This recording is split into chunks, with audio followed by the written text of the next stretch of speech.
जोरदार जिंदाबाद। जी जी, हम बदले हैं, युग बदला है। जो बाबा साहब के जय भीम के संविधान को बदलने की बात करते हैं, बताता हूँ कि हम बदले हैं, युग बदला है। नई सोच को पालो तुम और देश में बैठे गद्दारों को अब बाहर निकालो तुम। अरे अंधी बहरी परपाटी में ऐसा कोई खटका दो, अरे अंधी अंधी बहरी परपाटी में ऐसा कोई खटका दो, अरे अंधी बहरी परपाटी में ऐसा कोई खटका दो, और भीम मुर्दाबाद कहे तो सीधे फांसी लटका दो। बिल्कुल बिल्कुल, क्या बात है, जिंदाबाद। कि संविधान की धारा ये तिल-तिल कर कर रोती है, संविधान की धारा ये तिल-तिल करके रोती है। नित्य नए संशोधन बारिश रोज इसी पर होती है, और घात करे जो संविधान पर उसका कातिल कौन है। इन सारे सवालों पर ये दिल्ली अब क्यों मौन है, अरे घात करे जो संविधान पर उसका कातिल कौन है। इन सारे सवालों पर ये दिल्ली अब क्यों मौन है, अरे घात करे जो संविधान पर उसको ऐसी रोक दो, अरे घात करे जो संविधान पर उसको ऐसी रोक दो, और भीमराव की जय बोलो तुम सीधा उसको ठोक दो। भीमराव की क्या बात है, ये मेरा जोरदार। और हम बदले हैं। जोरदार।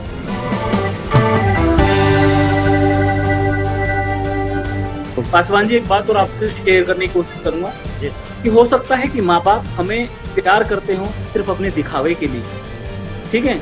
हो सकते हैं वो अपने कर्तव्य को पूरा करने के लिए, या फिर कहें कि अपनी चाहत को पूरा करने के लिए हमें पैदा करा हो, लेकिन कहीं ना कहीं बाबा साहब का हमसे कोई लालच नहीं था, बाबा साहब का हमसे कोई लालसा नहीं थी। उन्होंने सिर्फ और सिर्फ हमारे समाज को, इसलिए कि दबे कुचले समाज को गद्दी पर बिठा सकूं, ऊपर उठा सकूं, इसलिए उन्होंने दिन रात मेहनत की, दिन रात परिश्रम किया, देश के लिए एक संविधान दिया।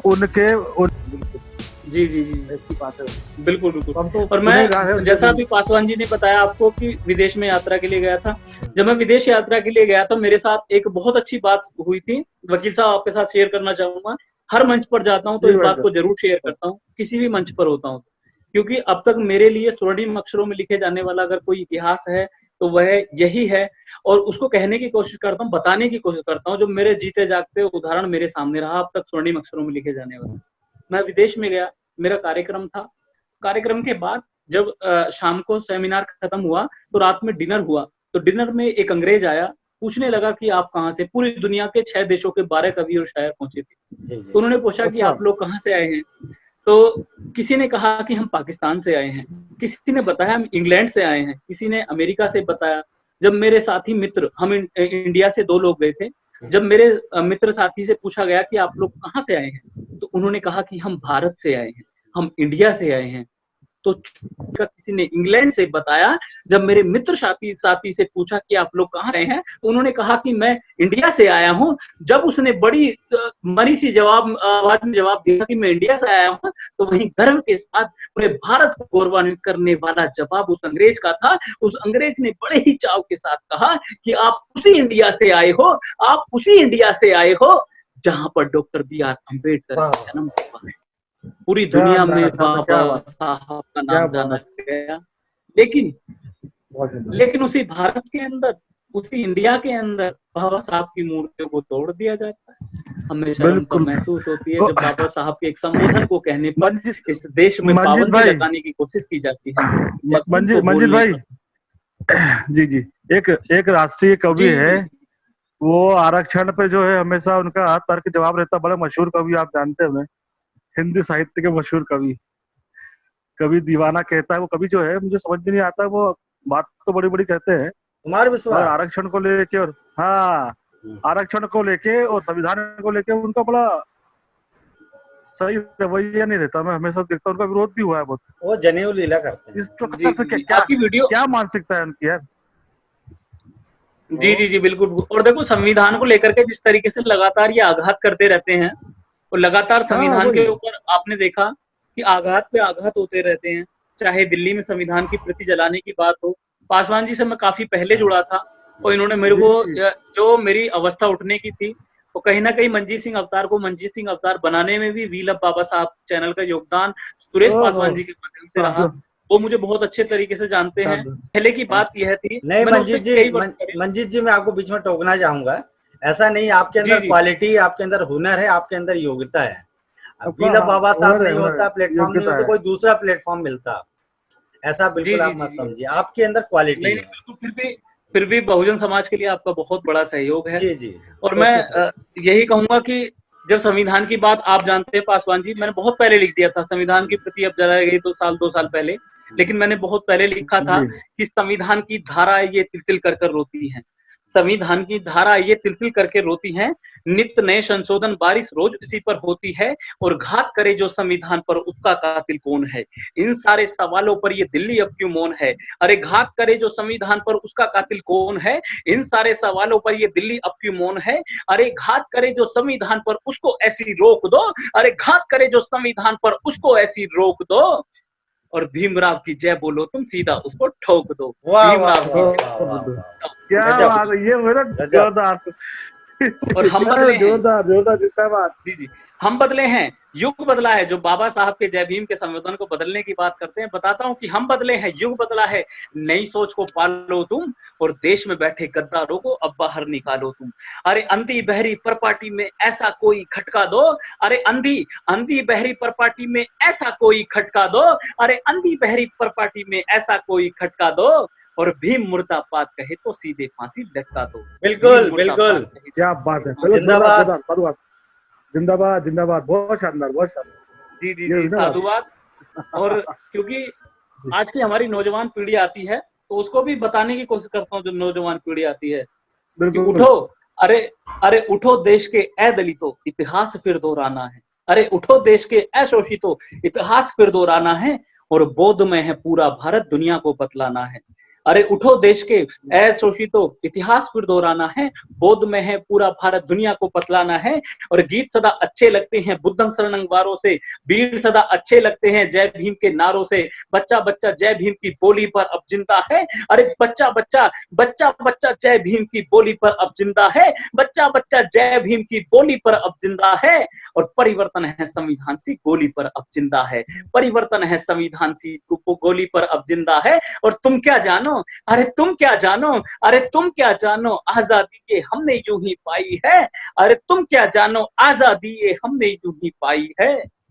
रात रात को जाग जाग के भीम ने कीमत चुकाई है, रात रात को जाग जाग के भीम ने कीमत चुकाई है। बिल्कुल। और बाबा साहब के सपनों का बोध में भारत बनाना है, अरे उठो देश के अशोषितों, इतिहास फिर दोहराना है, विश्व गुरु है भारत, पूरी दुनिया को बदलाना है। बहुत बहुत साधुवाद, जोरदार, जिंदाबाद भाई। मंजीत भाई, आपने वो जो आरक्षण वाला जो सुनाया ना, उसको आधा सुनाया हो, उसमें आपने बहुत सारी बातें बताए, सम्राट अशोक का, ये सब हम लोग, हमारे दर्शकों ने नहीं सुना होगा, ठीक है, लेकिन मैंने सुना हो, वो लाइन आपने छोड़ दिया है, सम्राट अशोक मायावती जी के बारे में जो लाइनें हैं, थोड़ा सा बहुत अच्छा अंदर जोश पैदा करती है, इसलिए मेरे आपसे गुजारिश है फिर से। क्योंकि मैं कहने की, बताने की कोशिश करता हूँ, जब लोग देश में कहते हैं कि तुम्हारा योगदान क्या है, या फिर हमारी योग्यता पर सवाल उठाने की कोशिश करते हैं, वकील साहब बताने की कोशिश करता हूँ, पासवान जी हमारे साथ जुड़े हैं, पहले स्वागत है, आप हमारे साथ नहीं जुड़े हैं, बताने की कोशिश करता हूँ। जब कभी आपसे हमारे देश के जो नौजवान साथी भी हैं, उनको भी एक संदेश देने की कोशिश करता हूँ। जब कहीं देश के अंदर आपसे पूछ लिया जाए, आपकी योग्यता को पूछा जाए, या आप पर सवाल या निशान खड़े किए जाएं, तो उनको जवाब देने की कोशिश करना, और पूछे कोई लोग कि आपका देश के अंदर क्या योगदान है, तो उन्हें बताने की कोशिश करना कि जब कहीं हमारे ज्ञान की बात की जाती है, जब कहीं हमारे ज्ञान की बात की जाती है, तो हम शंभुक ऋषि बन जाते हैं। जब कहीं हमारे ज्ञान की बात की जाती है, तो हम शंभुक ऋषि बन जाते हैं। जब कहीं हमारी प्रतिभा की बात की जाती है, तो कहीं ना कहीं भौंकते हुए कुत्ते के मुंह में तीर मारकर शांत कराने वाले एकलव्य हमारे समाज से पैदा हो जाते हैं। जब कहीं बात की जाती है हमारे शौर्य की, साहस की, हिम्मत की, विश्वास की, तो कहीं ना कहीं 7 समुद्र पार जनरल डायर के सीने में गोली दागने वाले शहीद उधम सिंह आपके क्रांतिकारी। जब कहीं बात की जाती है इस देश के अंदर अच्छा साम्राज्य स्थापित करने की, या कहीं कि अच्छा शासन चलाने की बात की जाती है, तो कहीं ना कहीं सम्राट अशोक के बाद बहन कुमारी मायावती जैसा सुशासन स्थापित करके दिखा देते हैं। जब कहीं इस देश के अंदर बहुजन राजनीति को शिखर पे पहुंचाने की बात की जाती है, जमीन पे बैठे हुए इंसान को कुर्सी पे दिलाने की बात की जाती है, या कहीं बहन कुमारी मायावती को 4 बार मुख्यमंत्री बनाने तक की बात की जाती है, तो कहीं ना कहीं बड़े नायक मान्यवर काशीराम साहब आपके समाज से पैदा हो जाते हैं। जब कहीं आधुनिक युग में बात की जाती है खेलों की, तो कहीं ना कहीं क्रिकेट में विनोद कांबले, क्रिकेट में सचिन तेंदुलकर से ज्यादा एवरेज रखने वाले आपके विनोद कांबली समाज से पैदा हो जाते हैं। जब कहीं देश की सबसे बड़ी परीक्षा अर्थात आईएएस टॉप करने की बात की जाती है तो कहीं ना कहीं हमारे घर की लाडली बेटी आईएएस टॉपर टीना डाबिन निकल करके आ जाती है, जो आज के समय में कोरोना काल में भी जो लोग कहते हैं ना कि आरक्षण से नौकरी पाकर टॉप किया है, तो वो टॉप करने के बाद भी अपनी आरक्षण वाली योग्यता को सिद्ध करते हुए भीलवाड़ा जैसे जिले में जाकर के वहां उसको कोरोना मुक्त जिला बना देती है। कहीं ना कहीं पूरे दुनिया के अंदर एक राजस्थान मॉडल जाना जाता है सिर्फ हमारे बहुजन समाज की बेटी के नाम से। और जिनके लिए इतनी बड़ी भूमिका बताने की बात की, क्योंकि ये जितने नाम गिनाए वो एक शख्सियत के सामने बहुत छोटे साबित हो जाते हैं। बताने की कोशिश करता हूँ कि जब कहीं हमारे ज्ञान की बात की जाती है हम शंभुक ऋषि बन जाते हैं, प्रतिभा की बात की जाती है एकलव्य निकल के आ जाते हैं, विनोद कांबली आ जाते हैं, लेकिन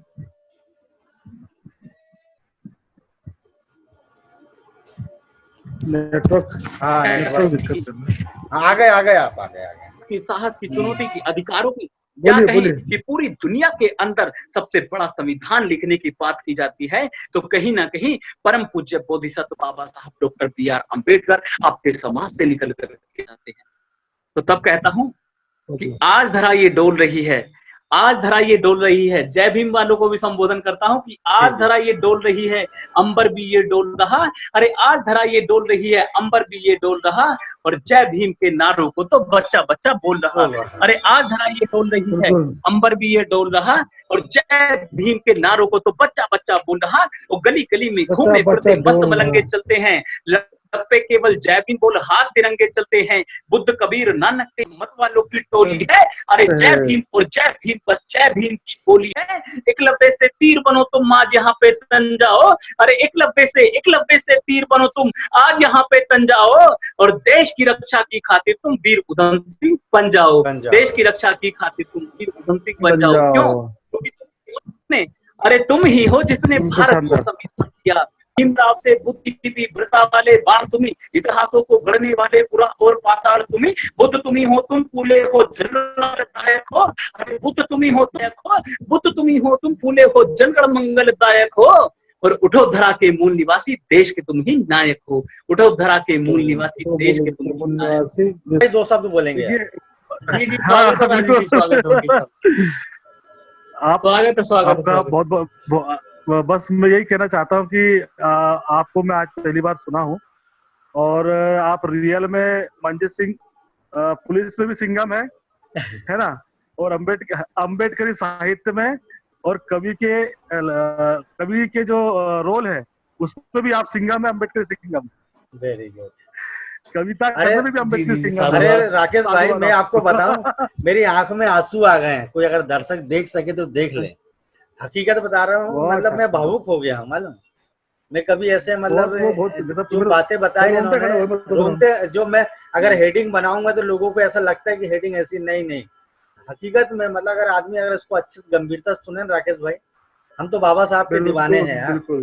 और जब इस प्रकार की बातें सुनते हैं तो ऐसे लोगों की बहुत आवश्यकता है। बाबा साहब ने कहा था जो वैचारिक क्रांति होती है, सामाजिक क्रांति होती है, उसमें एक सांस्कृतिक क्रांति बहुत महत्वपूर्ण होती है। अगर मंजीत सिंह जैसे बहुत सारे युवा हमारे देश में पैदा हो गए ना तो निश्चित रूप से बहुत जल्दी बात पहुंच जाएगी। बाबा साहब ने भी बोला है, बाबा साहब ने एक कोटेशन बाबा साहब का, बाबा साहब ने ये बोला है कि मेरे 10 भाषण से पावरफुल, मेरे 10 भाषण से पावरफुल एक कवि का और एक गीतकार का एक गाना समाज में ज्यादा जागृति लाएगा। बाबा साहब ने बोला है वो चीज हमें आप देख बहुत बड़ी बात, सही बात है। हाँ मंजीत भाई आप इतना करते हैं, आपको कोई प्रॉब्लम नहीं आती है? क्योंकि नहीं ऐसा नहीं है, समस्याओं का सामना काफी करना पड़ता है।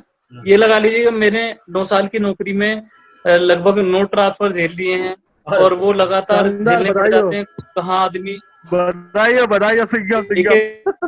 ट्रांसफर जी घर से 500 किलोमीटर दूर 1000 किलोमीटर दूरी तक भी अपना मैंने सेवाएं प्रदान की, लेकिन मैं डरा नहीं क्योंकि मुझे पता है कि बाबा साहब, क्योंकि मैं उस संघर्ष करने वाले का बेटा हूं जिन्होंने इस दुनिया का सबसे बड़ा संघर्ष भी अगर कहा जाए तो उनके नाम होगा। वो परम पूज्य बोधिसत्व बाबा साहब डॉक्टर बी.आर. अम्बेडकर जी ने किया था। क्योंकि कुछ लोग कह देते हैं कि भाई मंजीर इतना सब कर कैसे लेते हो, तो मैंने कहा उनसे कि ये जो ऊंची ऊंची शान वाले हैं, ये जो ऊंची ऊंची शान वाले हैं, अरे फूले अम्बेडकरी पहचान वाले हैं। और लोग कहते हैं इतनी खुशमिजाजी कहाँ से लाते हो, इतनी परेशानियों के बीच भी मैं हंसता रहता हूँ, मुस्कुराता रहता हूँ। कहते हैं लोग कि इतनी खुशमिजाजी कहाँ से लाते हो, अरे इतनी खुशमिजाजी कहाँ से लाते हो। तो उनको कहता हूँ, अरे इतनी खुशमिजाजी कहाँ से लाते हो, साहब को पढ़ते हैं हम जय भीम की मुस्कान वाले हैं। वाह वाह, ये जो ऊंची ऊंची शान वाले हैं, जय भीम की मुस्कान वाले, जय भीम की मुस्कान वाले, ऊंची ऊंची शान वाले, जय भीम की मुस्कान वाले। जोरदार जिंदाबाद, जिंदाबाद। आपके मध्य प्रदेश तो लगातार कई बार मैं गया था, बस सुरेश पासवान जी से वहां मुलाकात नहीं हो पाई। बालाघाट आए थे राकेश भाई, मंजीत भाई, राकेश भाई, अच्छा? मंजीत भाई पिछली बार बालाघाट आए थे, मुझे फोन किए थे। बालाघाट है, गोंदिया पड़ता है, गंज बासोदा। मंजीत भाई को अब सारणी बुलाना पड़ेगा। जब मैं इधर चुनाव मध्य प्रदेश में हम चुनाव लड़े थे विधानसभा का, तो आपका भी हमारे स्टार प्रचारकों में आपका नाम रखा था। आपको भी हमको बुलाना चाहते कि स्टार प्रचारक में आएंगे क्या? लेकिन बुला नहीं पाए। अच्छी बात है, साधुवाद आपको, आप बुला नहीं पाए थे।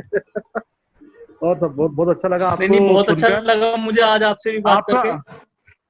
बिल्कुल भाई साहब, अब मैं आपको यही बोलना चाहूंगा कि जो हमारे युवा लोग हैं वो अति उत्साही होके जो हमारे जो जय भीम और नमो बुद्धाय बोलते हैं, मगर सोशल मीडिया में उटपटांग गलत बयानबाजी करते, गाली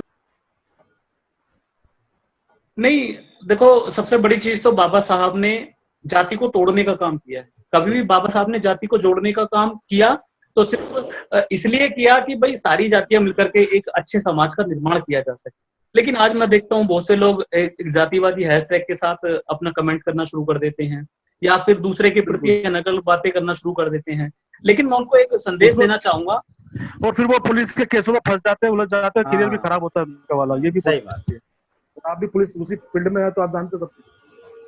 जी, आवाज सुन पा रही है? हाँ, आवाज आ रही है, बोलिए बोलिए। बिल्कुल बिल्कुल बिल्कुल बोलिए।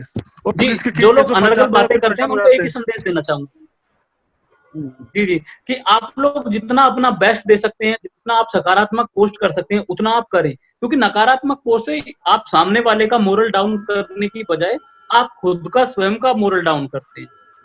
और ये मोरल डाउन आपके लिए सिद्ध हो जाता है कि आप एक हीन भावना का शिकार हो जाते हैं। और जब वो हीन भावना का शिकार हो जाते हैं तो कहीं ना कहीं एक समाज में गलत संदेश जाता है, और साथ ही साथ एक हमारे समाज की जो छवि जाती है दूसरे लोगों के सामने, वो एकदम गलत तरीके से प्रस्तुत होती है। तो मैं लोगों से भी कहूंगा कि सोशल मीडिया पर कभी भी किसी के प्रति जहर ना उगले। अगर आपको बात कहनी है तो आप अपने अच्छे तरीके से बात कीजिएगा, आप सभ्यता के दायरे में रहकर बात कीजिएगा, आप अपने शब्दों को अच्छा बना करके बात कीजिएगा, क्योंकि आप इन्हीं शब्दों से दूसरे को अपना बना सकते हैं और इन्हीं शब्दों से आप अपनों को भी पराया कर सकते हैं। तो इसलिए अपने शब्दों को अच्छा बनाने की कोशिश करनी होगी लोगों को। अगर आप सोशल मीडिया पर कोई भी पोस्ट करते हैं, पहली बात तो ये किसी को गाली गलौज ना करें। गाली गलौज के बाद दूसरी बात ये कि आप किसी के विरोध में अगर लिख रहे हैं तो उसको संवैधानिक दायरे में रह करके, क्योंकि इस देश में जो कानून चलता है वो हमारे बाप द्वारा बनाया हुआ है और उस कानून का हम ही को पालन करना है, क्योंकि हम पालन नहीं करेंगे तो दूसरा क्या पालन करेगा। आप देख रहे हैं WLBS न्यूज। चैनल को सब्सक्राइब करना और बेल आइकन को प्रेस करना ना भूले।